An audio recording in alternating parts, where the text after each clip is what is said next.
Hello friends, foundation course in physics for class 11 के इस video में हम लोग डिस्कस करेंगे part 4 of chapter 5 work energy and power. इसके पहले के वीडियो में हम लोगों ने डिस्कस किया था पोटेंशियल एनर्जी, और आपको जैसे कि बताया था कि पोटेंशियल एनर्जी दो वजहों से होता है। एक तो पोजीशन की वजह से होता है और दूसरा कन्फिग्रेशन की वजह से होता है।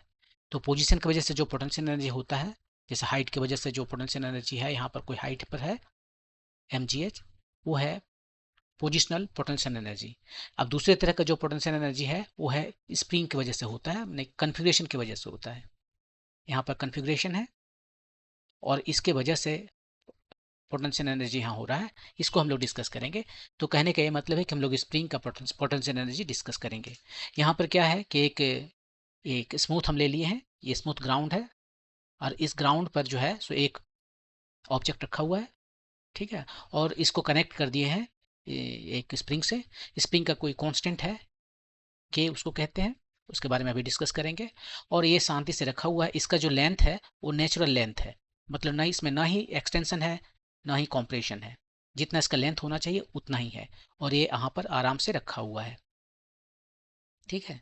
अभी यहाँ पर फोर्स कितना है? कुछ भी फोर्स नहीं है, और इसी को हम यहाँ पर x=0 कहते हैं। अब इसको हम क्या करते हैं, इस ब्लॉक को जीरो से हटाकर हम थोड़ा सा इसको डिस्प्लेस करते हैं, x अमाउंट से डिस्प्लेस करते हैं। तो अब ये स्प्रिंग जो है इसको अपनी ओर एक फोर्स लगाएगा, अपनी ओर लेफ्ट साइड में देखिए फोर्स लगा रहा है, यहाँ पर फोर्स लगाएगा। एक्स पॉजिटिव है, फोर्स किधर लग रहा है? फोर्स जो है सो इस ओरिजिन की तरफ लग रहा है। मिड पॉइंट इसको कहते हैं, मीन पोजीशन कहते हैं, इसको कहते हैं मीन पोजीशन। तो मीन पोजीशन की ओर फोर्स लग रहा है।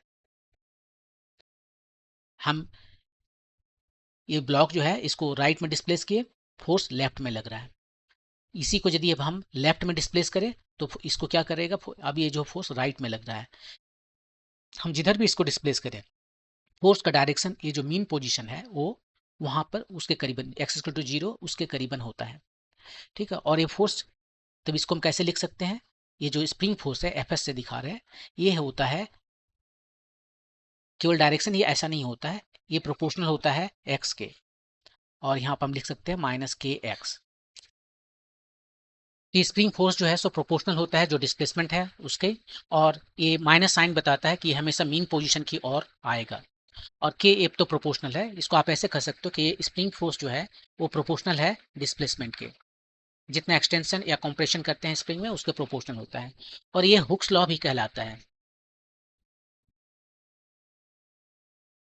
और आपको पता है कि हुक्स लॉ का जो वैलिडिटी है वो हर जगह वैलिड नहीं रहता है।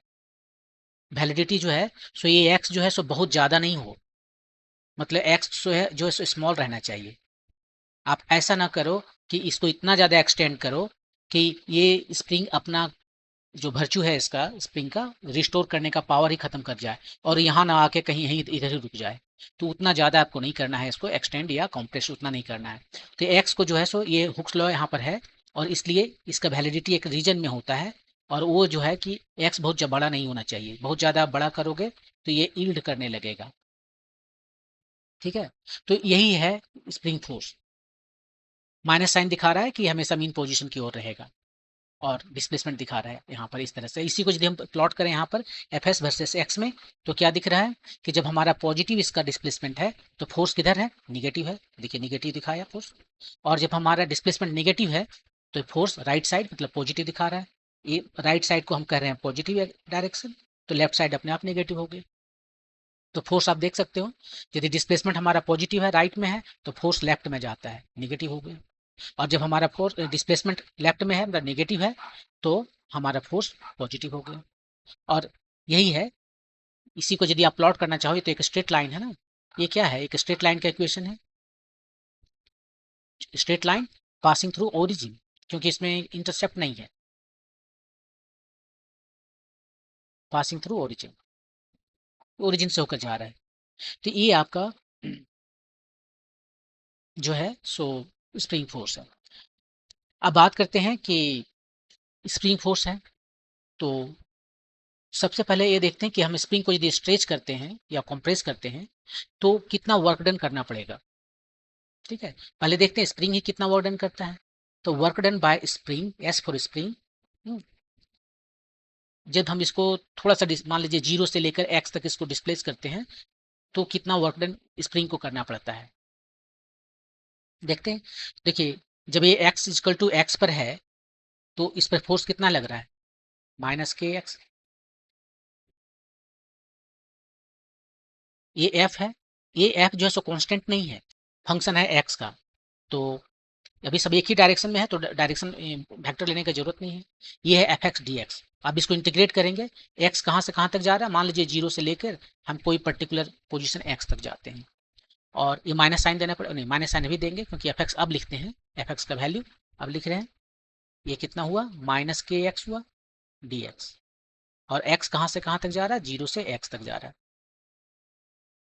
-k कॉन्स्टेंट है, इसको बाहर कर लिए, x dx है, x का वैल्यू 0 से लेकर हम x तक चलते हैं।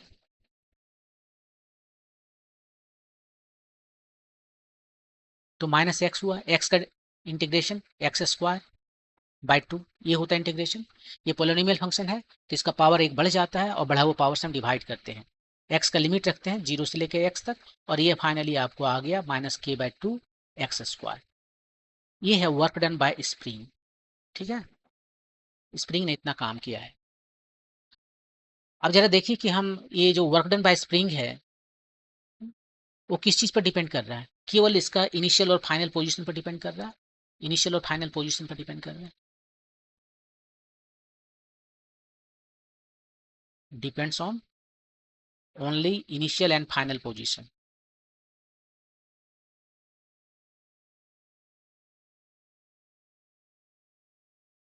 आप इसको ऐसे भी निकाल सकते थे, यहाँ पर एक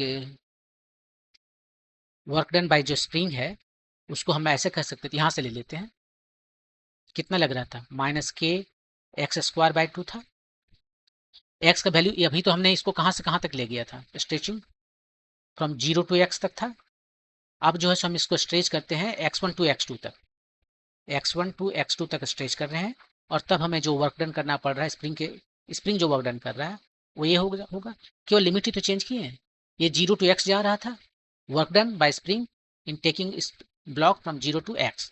अब यहाँ पर हम बोल रहे हैं work done by spring in taking block from x1 to x2, वो हो गया यहाँ पर x1 to x2, -k/2 constant है। अब x का वैल्यू पहले अपर लिमिट रखेंगे और फिर लोअर लिमिट रखेंगे। ठीक है, तो इतना एनर्जी जो है सो वर्क डन हुआ है वन पॉइंट से दूसरा पॉइंट तक ले जाने में ब्लॉक को। ये भी जो है सो कम्प्लीटली इनिशियल और फाइनल पोजीशन पर डिपेंड करता है। ये फाइनल पोजीशन है, ये इनिशियल पोजीशन है, ये फाइनल पोजीशन हुआ और ये इनिशियल पोजीशन हुआ। और किस चीज़ पर डिपेंड करता है, के पर डिपेंड करता है। के तो फिक्स्ड है, के स्प्रिंग का पैरामीटर है और ये उसी पर फिक्स्ड है। ए का स्प्रिंग आप ले लोगे तो उसका वैल्यू अब चेंज नहीं होगा जब तक कि एक्स जो है सो स्मॉल रहेगा, एक्सटेंशन स्मॉल रहेगा। बहुत ज़्यादा ले लोगे तो स्प्रिंग ही काम नहीं करेगा, तो बातें अलग हो गई। तो आपने देखा कि ये केवल इनिशियल और फाइनल पोजीशन पर डिपेंड करता है, या जो वर्क डन किया जा रहा है स्प्रिंग के थ्रू। तो इसका मतलब है यह एक कंजर्वेटिव फोर्स है, कंजर्वेटिव फोर्स है। आप इसी को ही दिखाने के लिए कंजर्वेटिव फोर्स में भी कहते हैं ना कि जहां से स्टार्ट किया वहीं तक चले जाओ। स्प्रिंग जो वर्क डन किया, स्टार्ट आई से किए और आई तक वापस आ गए। आई मतलब एक्स आई से जो है सो स्टार्ट किए और वहीं पर आ गए वापस।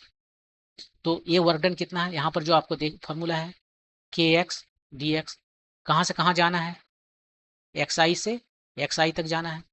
आप इसको इंटीग्रेट करेंगे x²/2 xi से xi तक, ये 0 आ गया। तो ये 0 आ गया, इसका मतलब है in a cycle, work done in a cycle जो है by spring in a cycle, जहाँ से स्टार्ट किया तो वहीं तक आने में एक 0 आ गया, तो भी कह सकते हैं कि यह कंजर्वेटिव फोर्स है। तो इस तरह से आप देख रहे हो कि यह कंजर्वेटिव फोर्स है।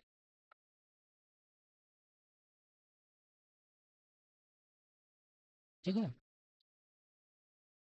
अब हम इसको डिफाइन करने जब यह कंजर्वेटिव फोर्स है तो इसके अगेंस्ट जो भी वर्क डन होगा इसमें स्टोर हो जाएगा एज ए पोटेंशियल एनर्जी। तो पोटेंशियल एनर्जी क्या होता है, दो तरीके से कर सकते हैं, आपको जो भी पसंद आए आप उसमें से कीजिए। पोटेंशियल एनर्जी कहते हैं कि work done by external agent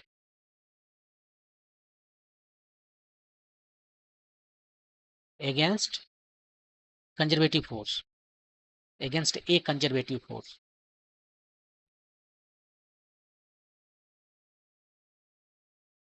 in changing its configuration या position, changing its position configuration जो भी हो वो। तो हम यहाँ पर निकालते हैं इसको। ये पहला डेफिनेशन है, इसको डेफिनेशन नंबर 1 कहते हैं।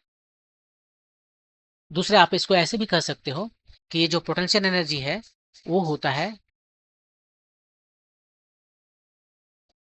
लॉस ऑफ नहीं, इसको इसको ऐसे नहीं कहते हैं, क्या कहते हैं उसको, उसको कहेंगे ऐसे डिफाइन कर सकते हैं कि वर्क डन बाय जो स्प्रिंग है हम्म, वो होगा इसका लॉस ऑफ पोटेंशियल एनर्जी।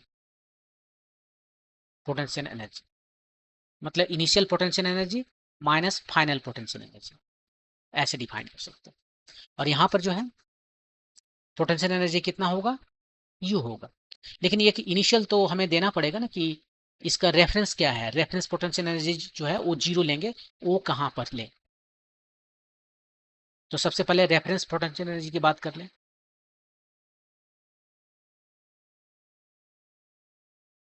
उसको हम कहेंगे 0, और कहाँ पर कहें, हम कहते हैं at x equal to 0 mean position पर।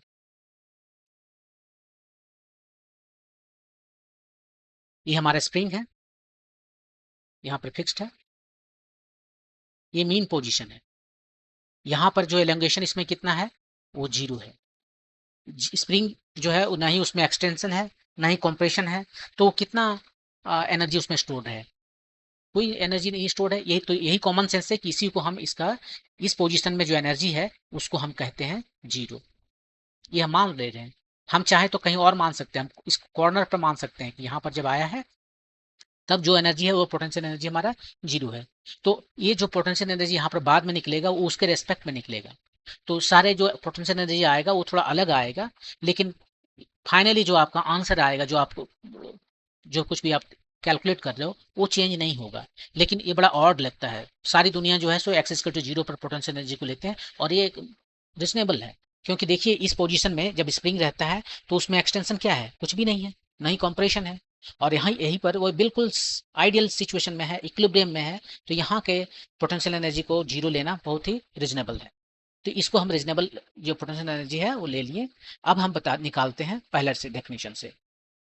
ये पहला हुआ है और ये दूसरा डेफिनेशन है। तो पहले से निकालते हैं। तो हम पहले से क्या बताएं कि पोटेंशियल एनर्जी क्या है, वो है work done by external agent in stretching from वो पोजीशन जहां पर कि एक पोजीशन से दूसरा पोजीशन ले चलते हैं, लेकिन 0 जो है ये है कौन सा पोजीशन है, 0 है जहां पर 0 पोटेंशियल एनर्जी है, से कोई एक्स पर जाएंगे। तो ये हमें मिलेगा यू एक्स। या फिर इसी को आप ऐसे कर सकते हो कि इसको ऐसे कर सकते हो आप,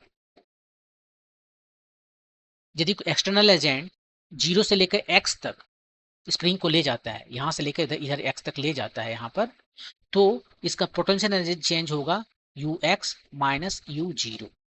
और यू 0 जो है इसी को हम 0 माने हुए हैं, ये हमारा रेफरेंस है। तो जो भी निकलेगा वो यू एक्स निकलेगा। और अब देखिए एक्सटर्नल एजेंट कितना फोर्स लगाएगा, पहले वर्क डन जो है, एफ मैंने क्यों लिखा है, वर्क डन लिखना पड़ेगा ना। तो ए वर्क डन कितना है, वर्क डन निकालना है, फोर्स लिख रहे हैं। ये फोर्स जो है सो कांस्टेंट नहीं है, वेरिएबल है, इसलिए इंटीग्रेशन में यूज कर रहे हैं डिस्प्लेसमेंट। अब देखिए ये एक्सटर्नल फोर्स कितना लगेगा, एक्सटर्नल जो फोर्स है, इंटरनल फोर्स किधर लगता है, हम इसको डिस्प्लेस किए हैं राइट में, ये यहाँ पर है। तो इंटरनल फोर्स जो है सो इधर लगता है, ये स्प्रिंग फोर्स लगा रहा है राइट, ये फोर्स जो है सो स्प्रिंग लगा रहा है, और इसे हमें एक्सटेंड करना है। तो हमें जो फोर्स लगाना है इसके जस्ट ऑपोजिट लगाना है, राइट साइड। ये जो फोर्स है वो हो गया एक्सटर्नल, और ये दोनों सेम रहेगा, तब धीरे धीरे ये यहाँ से यहाँ तक जाएगा।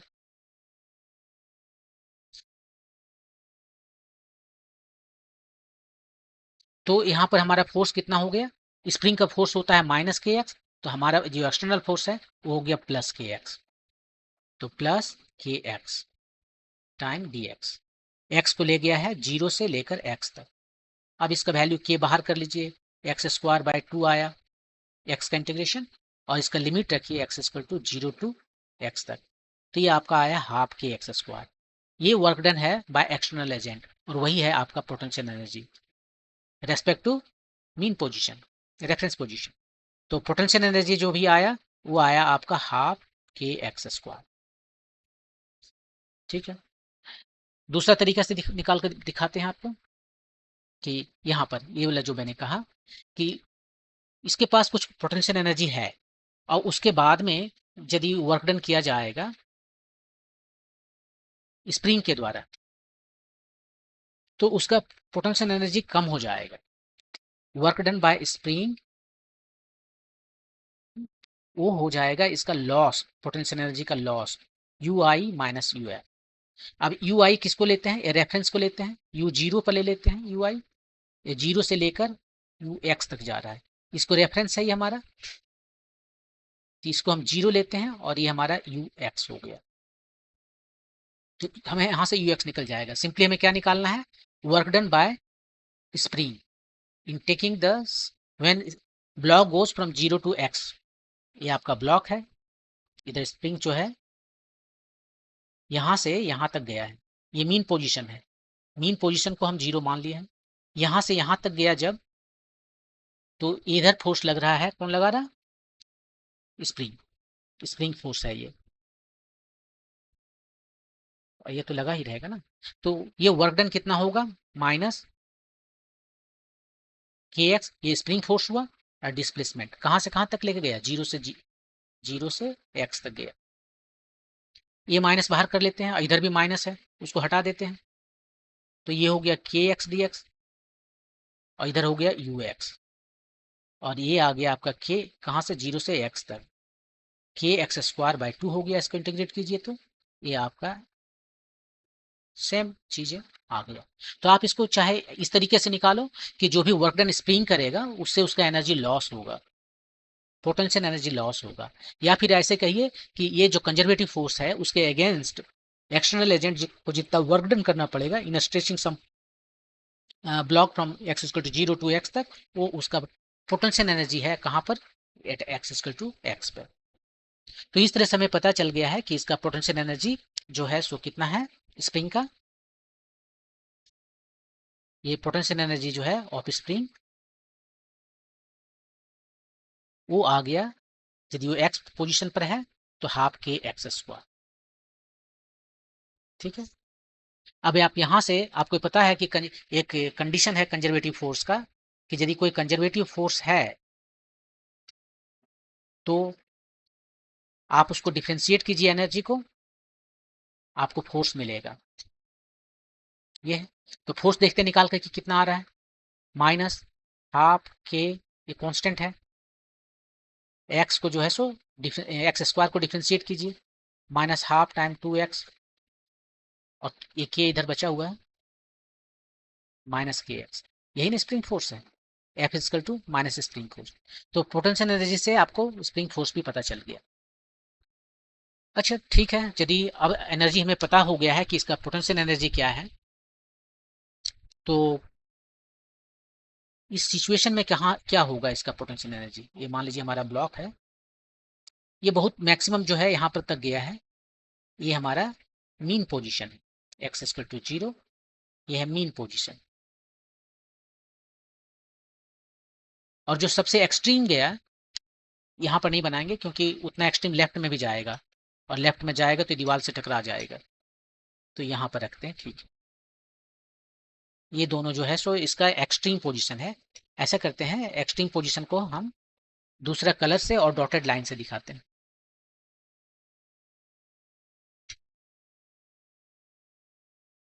एक्सट्रीम पोजीशन से ये यहाँ से यहाँ तक जो डिस्टेंस है इसको हम कहते हैं एम्पलीट्यूड, ए से डिनोट करें, कोई ए से डिनोट करता है, कोई x0 से डिनोट कर सकता है, अपनी मर्जी, कोई x सीधे मैक्स लिख देता है। एम्पलीट्यूड है तो ए से डिनोट करना बेहतर है, इसका नाम है एम्पलीट्यूड। यहाँ पर जो है सो वेलोसिटी क्या है, रुक गया है, 0 है। यहाँ पर जो है सो वेलोसिटी जो है सो 0 है। तो यहाँ पर जो एनर्जी है वो कितना होगा, जो एनर्जी है टोटल एनर्जी, काइनेटिक तो 0 हो गया, तो जो पोटेंशियल है वही होगा। यहाँ पर भी वही हाल है, E is equal to potential केवल है।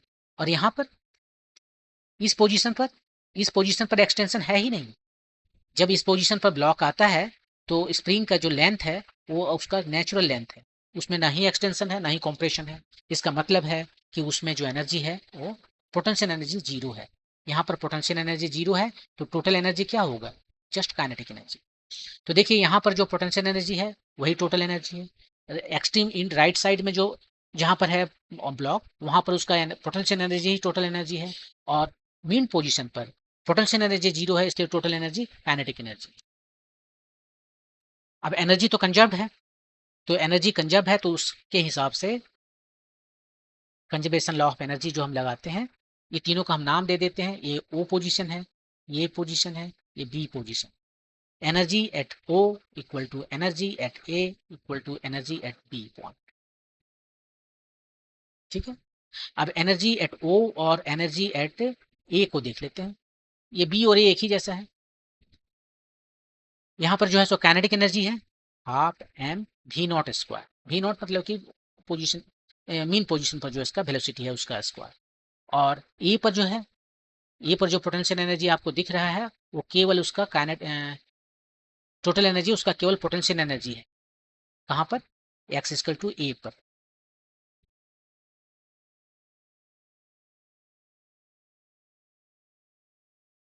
और ये कितना होता है, पोटेंशियल एनर्जी होता है हाफ के एक्स स्क्वायर। यहाँ पर एक्स ए है तो हो गया ए स्क्वायर, और इधर है half m v not square. तो यहाँ से हाफ हट गया और आपका वी नॉट आ गया ए बगल में, और इधर के बाय एम, ये वेलोसिटी है। तो ये वेलोसिटी इसका मीन पोजीशन पर है, जो कि सबसे ज्यादा होता है, velocity at the mean position. तो इस तरह से आप velocity at the mean position निकाल सकते हो। आप चाहो तो किसी भी आर्बिट्री पॉइंट पर जो है सो वेलोसिटी निकाल सकते हो, क्योंकि कहीं भी आप जाओगे, मान लीजिए आप किसी और, मान लीजिए आप यहाँ पर बना देते हैं फिगर, आप जो है सो इस जगह पर, ये आपका एक्सट्रीम पोजीशन है, यहाँ पर एम्पलीट्यूड है ए आपका, ठीक है, और ये एक्स इक्वल टू 0 है। आप यहाँ पर रख दिए पार्टिकल को, ठीक है, ये आप यहाँ पर पार्टिकल रखे हुए, ये पॉइंट सी पर। यहाँ पर इसका क्या पोटेंशियल एनर्जी होगा वो आपको बताना है, वी सी क्या होगा ये बताना है। कैसे बताएंगे, ये पॉइंट हमारा ओ है, ये हमारा ए है, ये हमारा C point. Simply conservation law of energy लगाएंगे। एक ही तो हमारे पास ब्रह्मास्त्र है, कंजर्वेशन लॉ ऑफ एनर्जी इस केस में।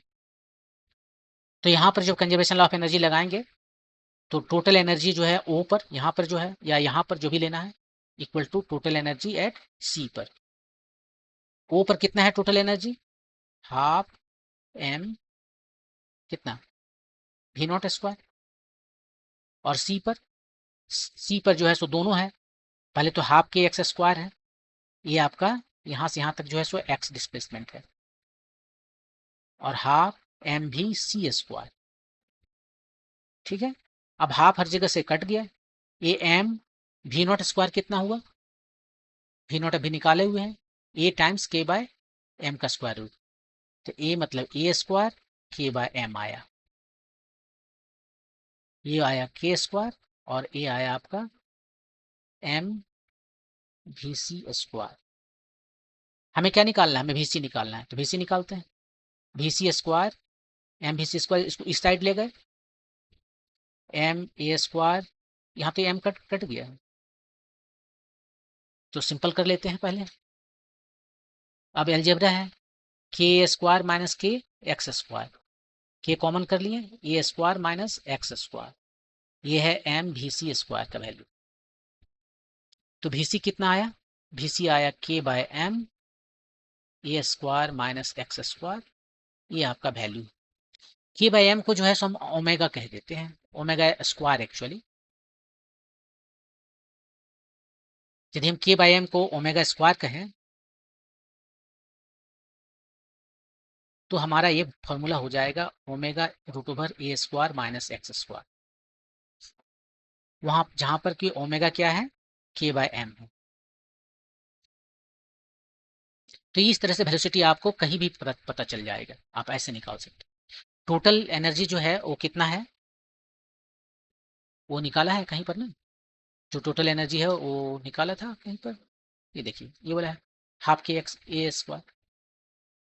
तो जो टोटल एनर्जी है सिस्टम का, पोटेंशियल प्लस काइनेटिक, वो हर जगह सेम होगा, और वही जो है एनर्जी इसका एक कोई इंट पर होगा। यहाँ पर क्या है, केवल पोटेंशियल एनर्जी है, क्योंकि काइनेटिक एनर्जी यहाँ पर जो है ए पॉइंट पर 0 है। ठीक है, ये इन पॉइंट है, इन पॉइंट पर यहाँ रुक गया है, तो काइनेटिक एनर्जी 0 है, इसलिए केवल पोटेंशियल एनर्जी है। और ये जो है ए पॉइंट पर पोटेंशियल एनर्जी कितना है, हाफ के एक्स के जगह पर ए एम्पलीट्यूड स्क्वायर, ये टोटल एनर्जी है आपका, ये फिक्स्ड है। ठीक है, अब यदि इसे हमें प्लॉट करना हो तो कैसे करेंगे प्लॉट, ये हमारा एक्स है और ये हमारा यहाँ पर एनर्जी है। ठीक है, अब यहाँ पर तरह तरह के एनर्जी बनाएंगे, एक पोटेंशियल बनाएंगे, काइनेटिक बनाएंगे और टोटल बनाएंगे। तो टोटल एनर्जी देखिए फिक्स है, कुछ इस तरह से फिक्स है। पोटेंशियल एनर्जी कैसा दिखता है, पोटेंशियल एनर्जी दिखता है U x equal to half के एक्स स्क्वायर, ये क्या है, एक पैराबोला है, क्वाड्रेटिक है, तो एक पैराबोला है, और एक्स इक्वल टू 0 पर ये 0 है, ये हमारा एक्स है, 0 है यहाँ पर, ये ऐसे है और दोनों साइड जाएगा, तो ये पैराबोला इधर से जाएगा और इधर से जाएगा, और ये तो स्ट्रेट लाइन बन गया कुछ ऐसे। ये हमारा यू है पोटेंशियल एनर्जी।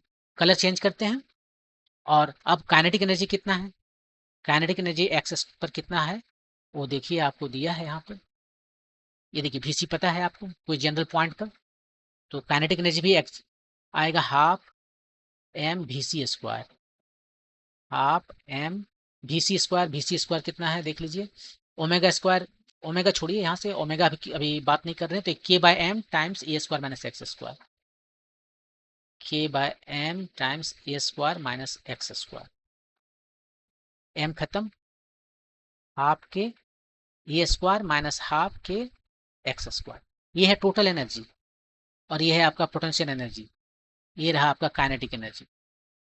तो टोटल एनर्जी में से इसको घटा दीजिए, यहाँ पर कितना होगा पोटेंशियल एनर्जी, इसको घटा दीजिए तो आपको ये मिल जाएगा। या फिर यहाँ से आप देख सकते हो कि ये क्या बता रहा है, एक कांस्टेंट है C मान लेते हैं, माइनस हाफ के एक्स स्क्वायर, ये भी तो पैराबोला है, ये भी एक पैराबोला है राइट, और ये पैराबोला कहाँ से होकर जाता है, एक्स इक्वल टू 0 पर, ये पैराबोला कहाँ पर है, ये काइनेटिक एनर्जी है ना, सी 0 पर ये C है, ये C कितना है, ये टोटल एनर्जी, मतलब आपको यहाँ पर है इसका पॉइंट इस तरह से, तो ये इस तरह से दिखेगा, दोनों को ऐड करेंगे तो ये वाला लाइन मिलेगा, ये हमारा टोटल एनर्जी, ये टोटल एनर्जी है।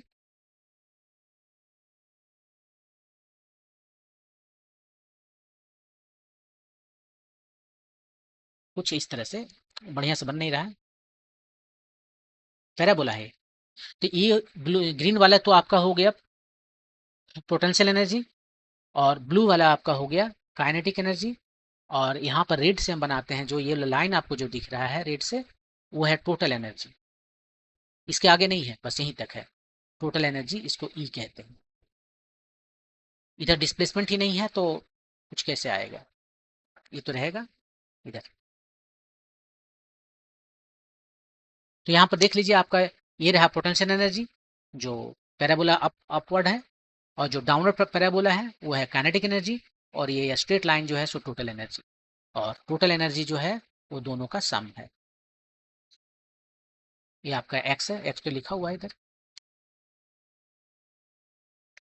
तो इस तरह से किसी भी जगह पर है आप तो टोटल एनर्जी कंजर्व्ड है, क्योंकि यहाँ पर जो फोर्स है वो कंजर्वेटिव फोर्स है, कंजर्वेटिव फोर्स है, तो total energy conserve, total mechanical energy conserve हो जाएगा। मैकेनिकल मतलब पोटेंशियल और काइनेटिक। इनफैक्ट यदि साउंड भी निकले, फ्रिक्शन भी रहे, साउंड निकले, हीट निकले, तो उन सबको इंक्लूड करने पर एनर्जी हमेशा कंजर्व रहता है। लेकिन यहाँ पर जो हम कंजर्वेशन ऑफ एनर्जी की बात करते हैं, वो कंजर्वेटिव फोर्स में वो मैकेनिकल एनर्जी की बात करते हैं। तो मैकेनिकल एनर्जी मतलब पोटेंशियल और काइनेटिक का सम, वो कंजर्व्ड है। ठीक है, ये कंजर्व हो गया। ठीक है, इसके बाद आगे बढ़ते हैं और यहाँ पर एक एग्जाम्पल है, उस एग्जाम्पल को सॉल्व करते हैं।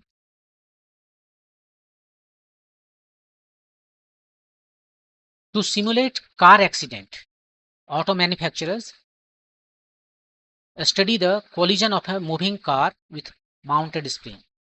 मतलब है कि यहाँ पर आपका ये जमीन है और ये बहुत ही स्ट्रॉन्ग जो है ये ले लिया है, और यहाँ पर जो कार है आपका, ये जो कार है इसको पूरा स्पीड से लाएगा और इसमें टक्कर मारना है, इस स्प्रिंग में टक्कर मारना है। तो क्या होगा कि स्प्रिंग जो है सो कंप्रेस्ड होकर इधर जाएगा।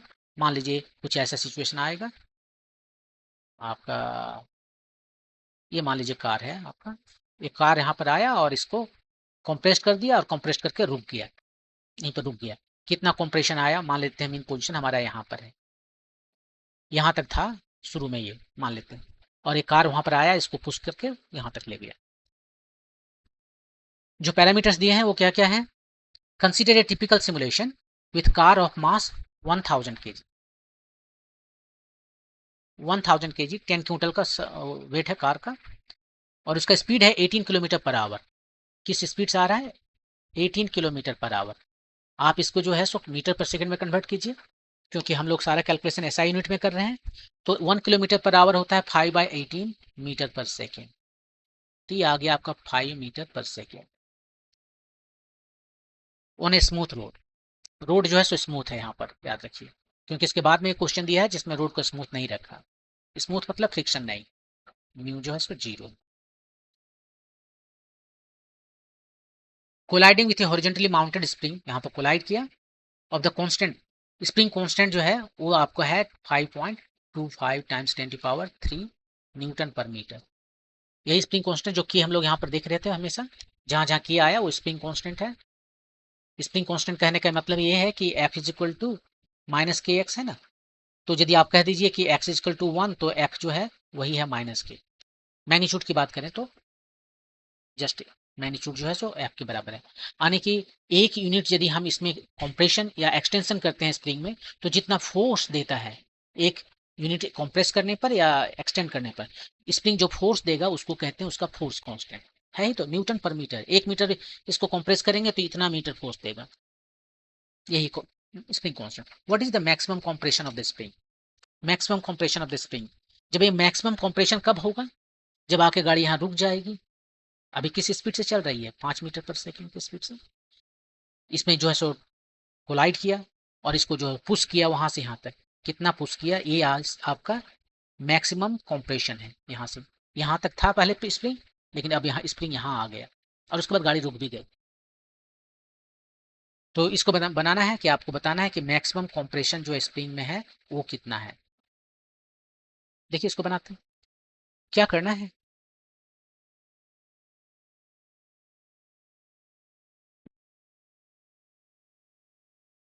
यहाँ पर कोई भी नॉन कंजर्वेटिव फोर्स नहीं है,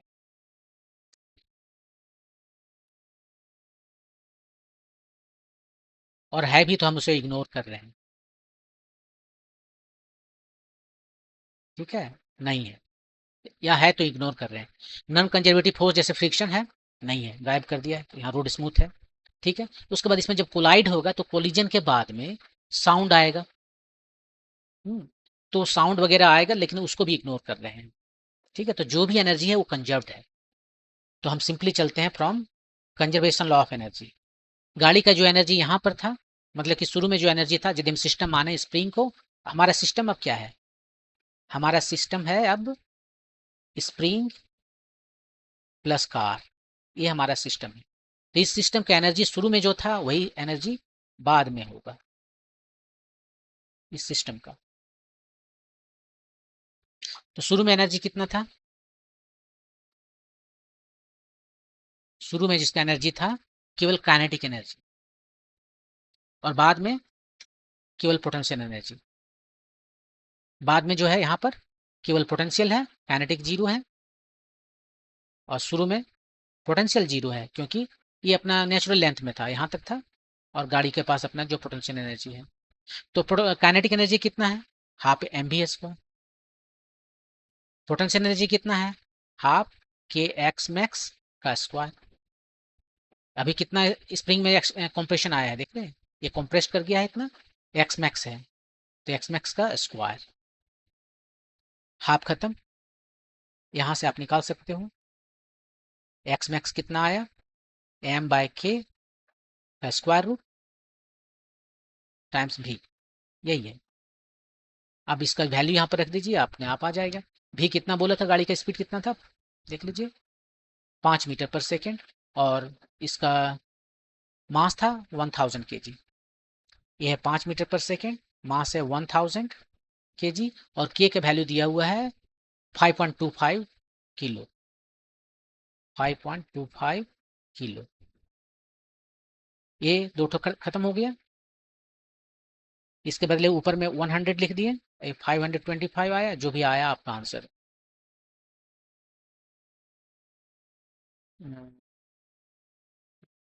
ठीक है, तो ये हो गया 5 times 2 by square root over 21। तो ये कितना आएगा, ये कुछ आएगा 4 पॉइंट समथिंग, राइट? नहीं 4 नहीं, 2 पॉइंट समथिंग।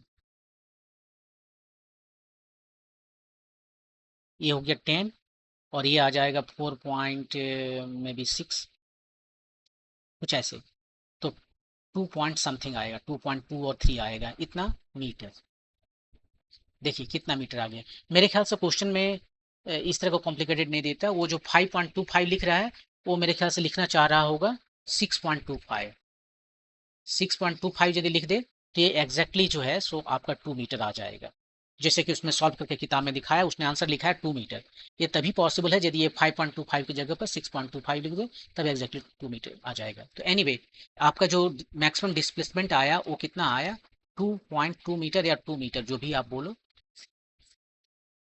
अब कुछ ऐसे आया 2 मीटर। स्प्रिंग सोचिए कितना बड़ा है, कि 2 मीटर जो है उसे केवल एक्सटेंशन है, इसके बाद भी तो 1 मीटर कम, 2 मीटर तो स्प्रिंग बचा होगा। कितना बड़ा स्प्रिंग लगाना पड़ेगा इसके लिए। तो ये था क्वेश्चन आपका एग्जाम्पल से। इसके बाद आगे देखते हैं क्या है, एक और एग्जाम्पल है, वो एग्जाम्पल उसको भी देख लेते हैं। अब की क्या है, इस क्वेश्चन में क्या है कि पहला क्वेश्चन ही है, पीछे पीछे वाला ही क्वेश्चन है, लेकिन अब की बार इसने क्या किया, कोफिशिएंट फ्रिक्शन म्यू दिया हुआ है। अब जो है सो केवल स्प्रिंग अकेले नहीं है,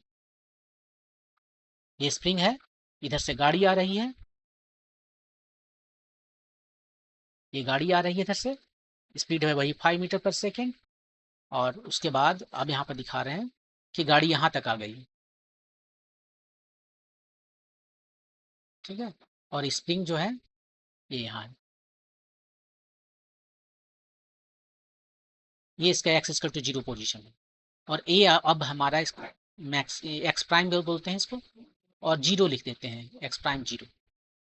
ये इसका कॉम्प्रेशन है। अब इतना कॉम्प्रेशन कितना है, जबकि अब इस पर जो है सो एक फ्रिक्शन फोर्स भी लग रहा है, एक फ्रिक्शन फोर्स लग रहा है इस केस में। पहले केस में फ्रिक्शन नहीं था, अब फ्रिक्शन लग रहा है। तो फ्रिक्शन लग रहा है, तो इसको कैसे बनाएं? तो यहाँ पर हम वर्क एनर्जी थ्योरम लगा दें। जैसे कि मैंने बताया कि वर्क एनर्जी थ्योरम जो है वो काफ़ी वर्सेटाइल है। कंजर्वेटिव फोर्स रहे तो भी काम करता है, नॉन कंजर्वेटिव फोर्स रहे तो भी काम करता है, दोनों रहे तो भी काम करता है। तो क्यों ना हम यहाँ पर वर्क एनर्जी थ्योरम लगाते हैं।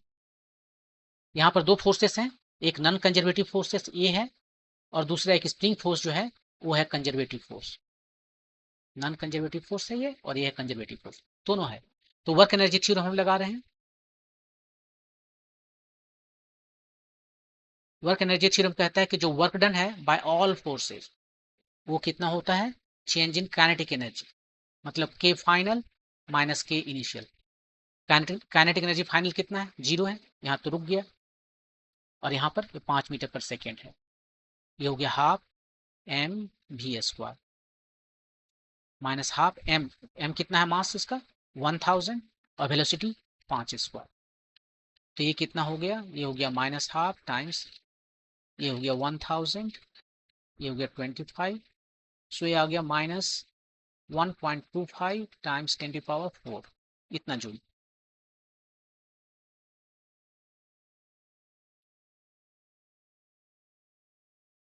इतना जूल आ गया, ठीक है।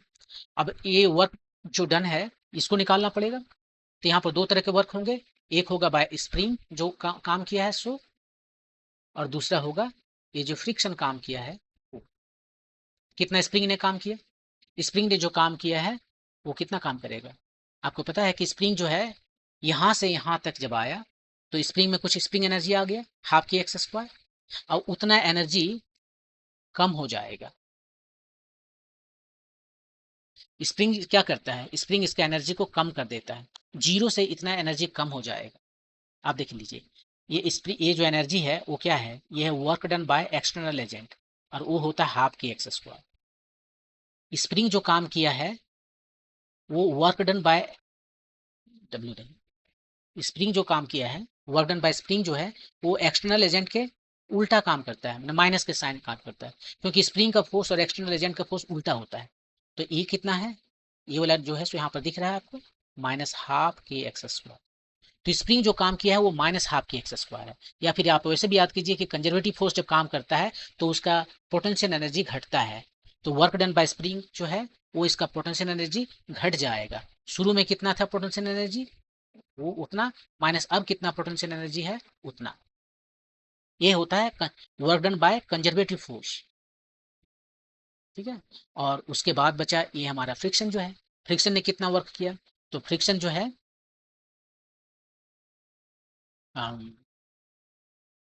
फ्रिक्शन कितना लग रहा है, फ्रिक्शन कहीं निकालना पड़ेगा ना, तो यहाँ पर निकालते हैं फ्रिक्शन, यही निकाल लेते हैं। फ्रिक्शन जो है सो म्यू टाइम्स एन होता है, और एन इसका, एन को क्या, कौन है एन, एन है जो इसका वेट को बैलेंस कर रहा है, एम जी।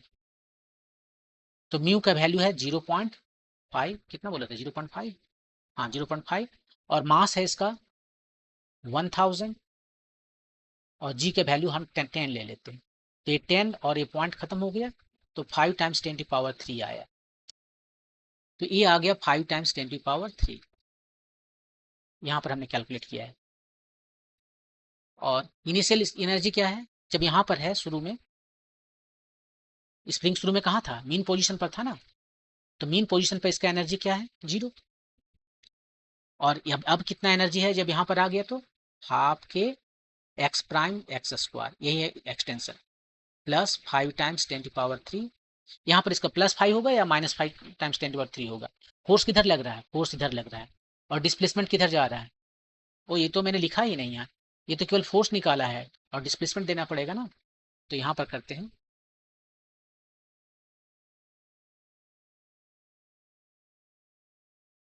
ये है फोर्स, वो भी माइनस में, और डिस्प्लेसमेंट इसका कितना है, x0, x0 प्राइम।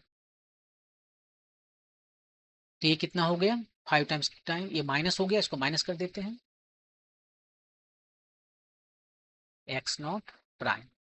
ये आपका क्वाड्रेटिक इक्वेशन आ गया। आप इसको सॉल्व कीजिए और आपका आंसर आ जाएगा। तो देखिए यहाँ से हाफ हटा देते हैं, के का वैल्यू रख लेते हैं पहले, -12 के कितना था, अब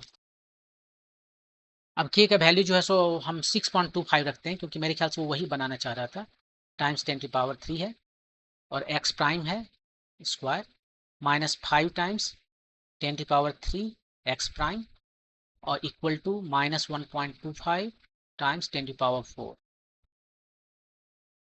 अब 10⁻³ हर जगह से कट गया, यहाँ से कट गया, यहाँ पर एक 10 आ जाए, तो ये कितना हो गया, ये हो गया -6.25 divided by 2 x prime square, minus हर जगह प्लस बन गया, तीनों जगह माइनस है ना, नहीं एक जगह प्लस है, ठीक है, इसको इधर ले आएंगे, वो माइनस हो जाएगा।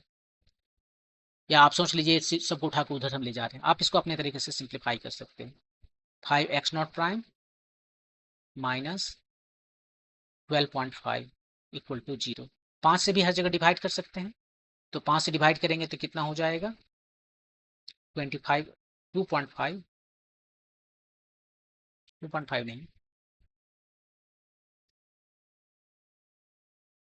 ये हो जाएगा 1.25 divided by 2 x not square plus 5 तो चला गया, हम 5 से हर जगह डिवाइड कर दे रहे हैं, और ये हो गया 2.5 इक्वल टू 0।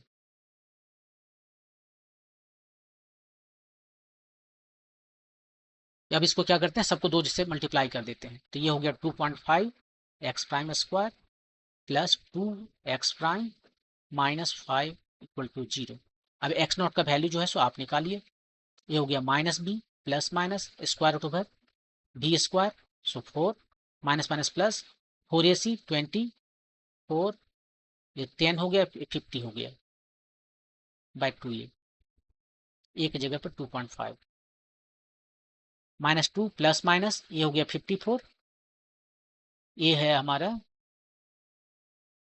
5, केवल प्लस वाला लेते हैं क्योंकि हम ऑलरेडी साइन को ले चुके हैं इधर माइनस में, तो प्लस वाला लेते हैं 54/5 माइनस 2 प्लस ये कितना आ जाएगा, ये 7 पॉइंट समथिंग आएगा, 7.4 मान लीजिए बाय 5, तो कितना आ गया, 7 में से 2 गया तो 5.4/5 1.1 समथिंग। ये थोड़ा सा यहाँ पर मिस्टेक है या जो कुछ भी हो सकता है इसने ये 6.25 ना लेकर 1.125 लिया हो, 5.25 लिया हो, तो यहाँ पर हमारा ऐसा लगता है, और यहाँ पर भी तो हमने एक्यूरेट नहीं लिखा है, तो कुछ भी आ रहा है यहाँ पर 5.1 मीटर के करीब बना रहा है, आंसर में 1.35 मीटर दिया है। तो एक्चुअली आइडिया बस यही है, इस तरह से आप इसे बना सकते हो। ओके, तो इसके बारे में क्या कुछ कहना है, तो इसके बारे में 3 बातें कहना है। पहली बात ये है, पॉइंट्स जो है, पहला बात ये है कि all forces are not conservative,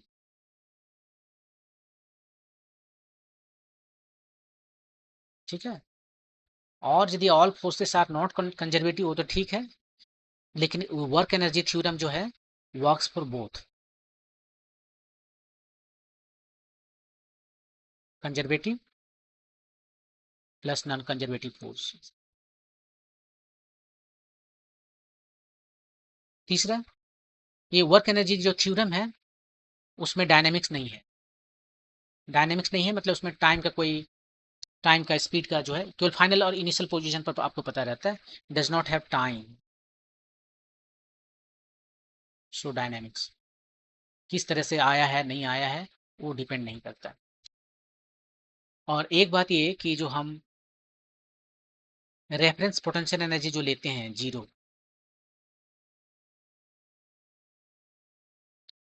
वो आर्बिट्री है, हम कुछ भी ले सकते हैं, लेकिन एक बार जो लें उसको हम उससे स्टिक रख सकते हैं।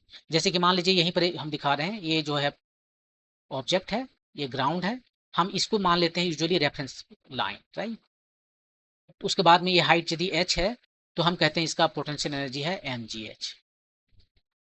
हम ये भी कह सकते थे कि नहीं नहीं इसको हम जो है सो नहीं मानेंगे रेफरेंस लाइन, हम जो है सो इसको रेफरेंस लाइन मानेंगे, कोई बात नहीं है, आप उसको भी मान सकते हो। और यहाँ से ये जो है यहाँ तक आया है, ठीक है, तो यहाँ पर अब इसका पोटेंशियल एनर्जी कितना है 0, और यहाँ पर कितना है पोटेंशियल एनर्जी, इसको रेफरेंस माने हैं, ये पॉजिटिव है ऊपर वाला डायरेक्शन, तो ये आ गया -mgh। क्या इंपॉर्टेंट है, ये एनर्जी इंपॉर्टेंट नहीं है, इसका जो चेंज है u1 u2 ये इंपॉर्टेंट है। जब आप ये जो चेंज लेते हैं यही इंपॉर्टेंट है, और आप चाहे रेफरेंस कहीं भी लें, ये जो चेंज है वो चेंज होने वाला नहीं, ये जो पोटेंशियल एनर्जी में चेंज है वो अल्टर नहीं होगा, तो ये इंपॉर्टेंट बातें हैं। आप आगे के चैप्टर में ग्रेविटेशन में देखोगे कि हम पोटेंशियल एनर्जी जो है सो 0 कहाँ पर लेते हैं, पोटेंशियल एनर्जी 0 एट r=∞ पर लेते हैं, ग्राउंड पर नहीं लेते, ये आर्बिट्री है। ओके, अब मूव करते हैं पावर पे।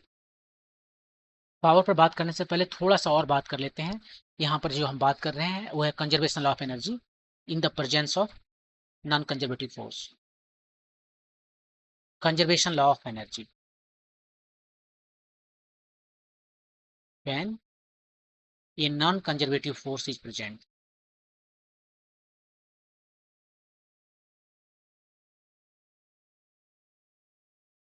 ये सभी इतना जानने का क्या जरूरत है, जब आप वर्क एनर्जी थ्योरम जानते हैं, उसी का तो सब कुछ है। ठीक है, जैसे कि देखिए, यदि नॉन कंजर्वेटिव फोर्स अब्सेंट है,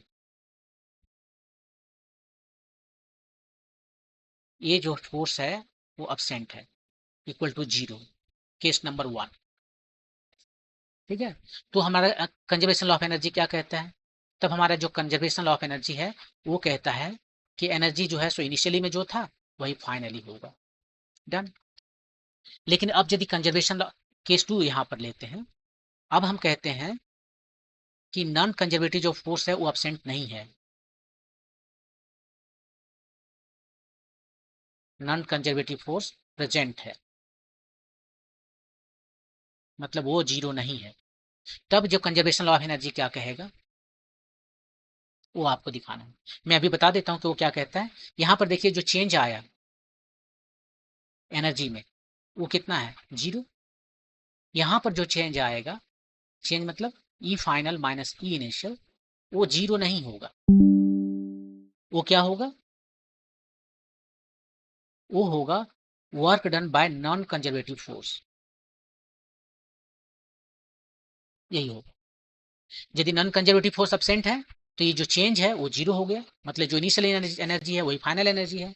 लेकिन यदि नॉन कंजर्वेटिव फोर्स प्रेजेंट है तो ये जो चेंज है वो जीरो ना होके ये होगा equal to work done by non conservative force. कैसे? बस वर्क एनर्जी थ्योरम से इसको प्रूव कर लीजिए, 2-3 लाइन का प्रूफ है। प्रूफ करते हैं। वर्क एनर्जी थ्योरम जो है इसको लगाते हैं। Work done by all forces equal to change in kinetic energy. Change in kinetic energy का मतलब final kinetic energy minus initial kinetic energy, right. और यहाँ पर दो तरह के फोर्सेस हैं, work done by conservative forces, work done by non conservative forces. अब आपको यहाँ पर पता ही है कि वर्क डन बाय जो कंजर्वेटिव फोर्स जो है, जब कंजर्वेटिव फोर्स काम करता है तो वो क्या करता है, work done by conservative force जो है उसका पोटेंशियल एनर्जी को कम कर देता है, ये लॉस करता है, loss of potential energy, potential energy को घटा देता है। तो ये हो जाता है पोटेंशियल एनर्जी जो इनिशियल था और जो फाइनल है, यहाँ देखिए इनिशियल माइनस फाइनल की है, ये लॉस है, इसको डिक्रीज कर दिया है इसने। जो work done by conservative force है वो इसका एनर्जी को कम कर दिया, और इधर रहा work done by non conservative force, और ये रहा आपका के एफ माइनस के आई। ठीक है, तो अब हम लिख सकते हैं यहाँ पर ऐसे, डब्ल्यू एन सी को क्या लिखें, इधर है के एफ माइनस के आई, और इधर से उधर ले जाते हैं तो minus you I plus U F. इसको ऐसे सजा के लिखते हैं, के फाइनल प्लस यू फाइनल, एक तरफ इसको लिखते हैं और दूसरा तरफ लिखते हैं के इनिशियल प्लस यू इनिशियल। ये के final plus you final, kinetic energy final, potential energy final, total energy final. Final में लास्ट टाइम में काइनेटिक एनर्जी इनिशियली और potential energy initially, total energy initially. यही हो गया आपका कंजर्वेशन लॉ ऑफ एनर्जी जो है सो लिखना है।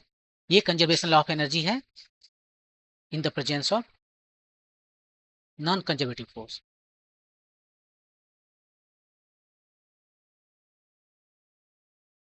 नॉन कंजर्वेटिव फोर्स,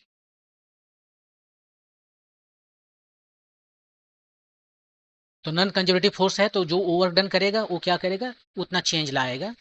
यही है डेल्टा एफ हम लिखते हैं। यूजुअली डेल्टा एफ जो है तो छोटा के लिए लिखते हैं। देखिए फाइनल माइनस इनिशियल है, इसको लिखने का मतलब हमेशा होता है फाइनल माइनस इनिशियल।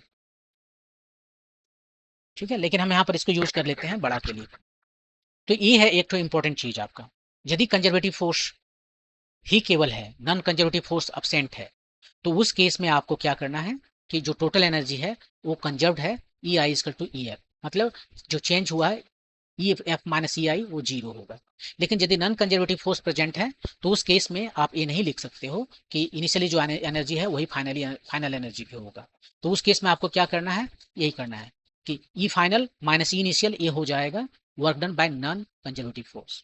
अब यदि एक नॉन कंजर्वेटिव फोर्स है तो उसकी वजह से वर्क डन निकालेंगे, या यदि 5 6 7 8 नॉन कंजर्वेटिव फोर्स है तो एक एक करके सबकी वजह से निकालते जाएंगे। तो ये था एक्सटेंडेड, आप इसे कह सकते हो। क्या कहना चाहोगे, आप अपना नाम दे लो।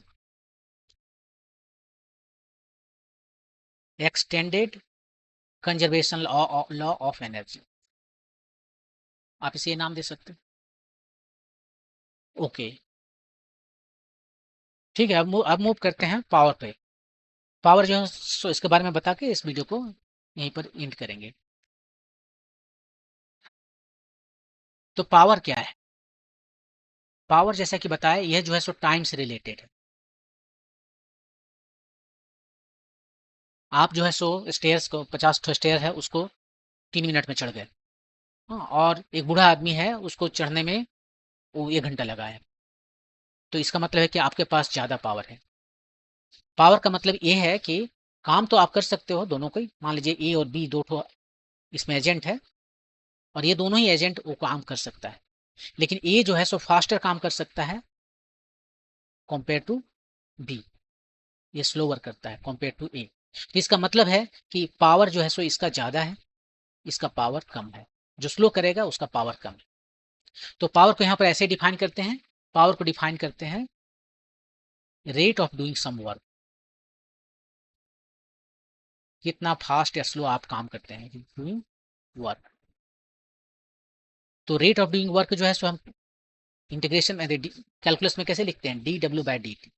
यही आपका पावर है, किस रेट से आप काम कर रहे हो। ठीक है। अब इसी को डब्ल्यू को जो इसी को हम आगे जो है सो फिर लिखेंगे। यहाँ पर देखिए ये स्केलर क्वांटिटी है, डब्ल्यू भी स्केलर क्वांटिटी है।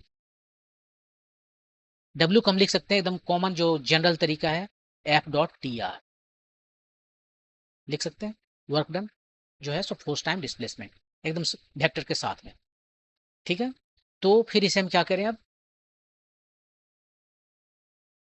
अब यदि हमारा फोर्स कांस्टेंट है, मान लेते हैं यहाँ पर एज्यूम करते हैं कि फोर्स कांस्टेंट है।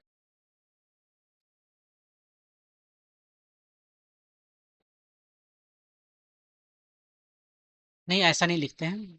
यहाँ पे इंटीग्रेशन और डिफरेंशिएशन दोनों साथ में नहीं लाते हैं। ऐसा करते हैं कि यहाँ पर डी डब्ल्यू जो है इसको हम लिख सकते हैं एफ डॉट डी आर। थोड़ा सा काम है, तो इतना समय में जो थोड़ा सा डिस्प्लेसमेंट हुआ उस ड्यूरेशन में हम मान सकते हैं कि एफ जो है सो कॉन्स्टेंट है बाई डी टी। ऐसे लिख सकते हैं, या इसी को यहाँ पर ऐसे कर सकते हो ना। वर्क डन कितना है, एफ डॉट आर। और बहुत थोड़ा टाइम के लिए यदि हम बात करें, एकदम छोटा टाइम के लिए, तो इस एफ को कांस्टेंट मान सकते हैं। इसको लिख सकते हैं F dot D R by D T. Actually इसको जो है सो पहले वर्क एनर्जी थ्योरम के समय जब प्रूव कर रहे थे तो उसके लिए ऐसा आया था, F dot D R by D T. और यहाँ पर आप इसको कह सकते हो D R by D T को क्या कहते हो, वेलोसिटी कहते हो। तो पावर जो है सो फोर्स और वेलोसिटी का डॉट प्रोडक्ट हो गया। ये देखिए डॉट प्रोडक्ट आया।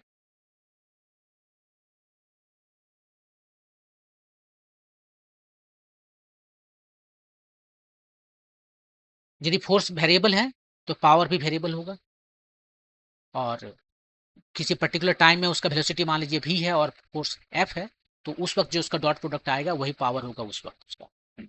पावर का यूनिट क्या है, यूनिट देखिए यहाँ से क्या है, W का यूनिट क्या है, जूल पर सेकेंड।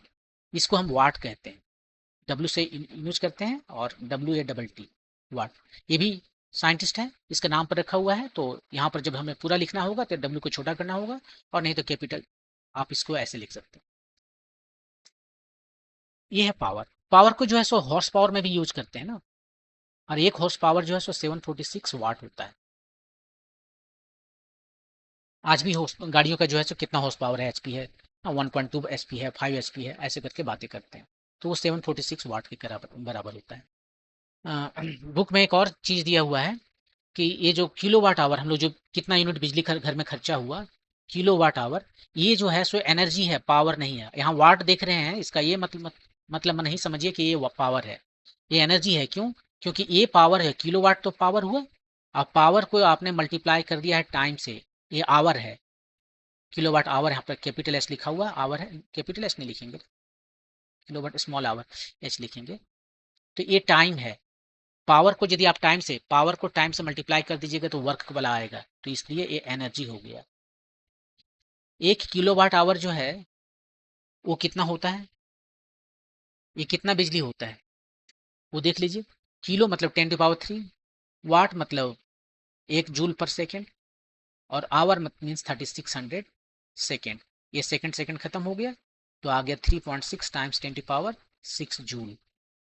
1 किलोवाट आवर का मतलब है 3.6 टाइम्स 10⁻6 जूल। इसके बाद एक फाइनली जो है क्वेश्चन है, उसको थोड़ा देख लेते हैं। पावर से रिलेटेड क्वेश्चन है। क्या क्वेश्चन है कि an elevator can carry A maximum load of 1800 kg, elevator plus passenger is moving up with a constant speed of 2 मीटर/सेकेंड। ये आपका एलिवेटर है, ठीक है, और ये ऊपर जा रहा है, मूविंग अप, अप है या डाउन है, moving up with constant speed 2 metre per second. The frictional forces opposing the motion is 4000 newton. तो एक तो इसको देखिए वेट है, और दूसरा जो है फ्रिक्शन है अपना, जहां भी लग रहा है ये फ्रिक्शन है, और फ्रिक्शन कितना है 4000 न्यूटन है। Determine the minimum power delivered by the motor to the elevator in watts as well as in the horsepower। अब मोटर का पावर पूछ रहा है कि एक जो है 2 मीटर/सेकेंड की स्पीड से जा रहा है, ये लिफ्ट है, तो पावर कितना होता है, पावर होता है फोर्स और वेलोसिटी का डॉट प्रोडक्ट, दोनों एक ही डायरेक्शन में है। फोर्स किधर लग रहा है, फोर्स नीचे लग रहा है, और वेलोसिटी इसका ऊपर है। तो नहीं, फोर्स नीचे नहीं आएगा, इतना फोर्स नीचे लग रहा है तो मोटर जो फोर्स लगाएगा ये है मोटर का फोर्स का डायरेक्शन, फोर्स बाय मोटर, ये ऊपर लगेगा, जितना नीचे लग रहा है उतना ही ऊपर लगेगा ना, तभी तो इसका एक्सलेशन 0 है। इसका एक्सलेशन 0 है मतलब क्या, मतलब नीचे जितना फोर्स लग रहा है उतना ही फोर्स ऊपर लगेगा, और नीचे 2 फोर्सेस लग रहे हैं। ये एफ मोटर जो है बैलेंस कर रहा है वेट को और ये फ्रिक्शनल फोर्स को। तो वेट कितना है, वेट है इसका, कितना बोला वेट, 1800 kg टाइम्स 10, और ये फ्रिक्शनल फोर्स है 4000 न्यूटन। तो 18,000 एंड 4000 22,000 इतना न्यूटन जो है फोर्स लग रहा है, और दोनों का डायरेक्शन सेम है। ये वेलोसिटी भी देखिए ऊपर जा रहा है, तो यहाँ पर हम सिंपली एफ भी cos 0 डिग्री कर देंगे। एफ कितना आया 22,000, और वेलोसिटी कितना है, वेलोसिटी है 2 मीटर/सेकेंड, तो आपका आंसर हो गया 44,000 इतना वाट। उसने बोला वाट में भी बताइए और हॉर्स पावर में भी बताइए। तो लिखने का तरीका ऐसे 4.4 टाइम्स 10⁻4 वाट, या एक तो आंसर ये हो गया, और दूसरा जो है किलोवाट में कन्वर्ट करना है। तो अभी बताए कि 1 किलोवाट नहीं, हॉर्स पावर में, तो 1 हॉर्स पावर जो है वो होता है 746 वाट। तो इसको यदि हमें कन्वर्ट करना है वाट को हॉर्स पावर में, तो 746 से डिवाइड कर दीजिए। ये कितना आ गया, ये 44,000 था, तो 44 और मे बी 50 वाट आएगा, 50 हॉर्स पावर आएगा। ये 59 हॉर्स पावर है, मैंने कैलकुलेट नहीं किया, यूं ही देख लिया कि 44,000 है, ये 1000 से कम है, तो 44 तो ऑफकोर्स होगा, उससे थोड़ा ज़्यादा होगा, तो ये कितना है 700, सो ये 3/4 है, राइट। 1000 का ये 3/4 है 750, तो 3/4 इधर है तो उधर हो जाएगा 4/3, सो 1.33, सो 30% और ज़्यादा, 40 का 30%, 33 समथिंग लाइक 59 बता रहा है क्वेश्चन में, तो इतना ही होगा। ये देखिए, तो इस तरह से आप इसको निकाल सकते हो। तो यदि पावर निकालने के लिए कहा जाए तो आप या तो ये फार्मूला लगाइए dw/dt, work the rate of doing work, average power बोले तो जो वर्क डन हुआ है डिवाइडेड बाय जो टाइम लगा है खत्म करने में वो, और ये तो इंस्टेंटेनियस पावर है। ये जो इंस्टेंटेनियस पावर है ये होता है फोर्स टाइम, फोर्स और वेलोसिटी का डॉट प्रोडक्ट, ये वेरिएबल हो सकता है। तो ये था पावर, ठीक है। इसके बाद में अब हम नेक्स्ट टाइम कोलिजन को डिस्कस करेंगे। Thank you.